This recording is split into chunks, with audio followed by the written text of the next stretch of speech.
السلام عليكم ورحمة الله وبركاته. إليكم اليوم أسعار الذهب والعملات الأجنبية اليوم الخميس 22 ديسمبر 2022.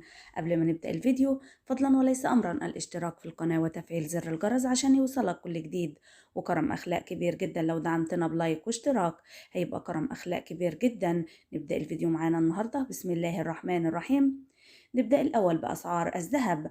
عيار 24 سجل اليوم 2000 جنيه، والجنيه الذهب سجل اليوم 14,000 جنيه، وده يعتبر نزول كبير جدا في أسعار الذهب اليوم الخميس.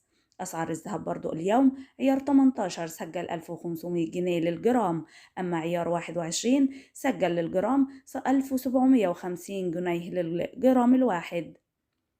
ندخل على أسعار العملات ونبدأ بالدولار الأمريكي اللي سجل اليوم في البنك المركزي للشراء 24 جنيه 66 قرش، وسجل للبيع 24 جنيه 74 قرش، بينما اليورو سجل اليوم للشراء 26 جنيه و16 قرش، بينما سجل للبيع 26 جنيه 25 قرش.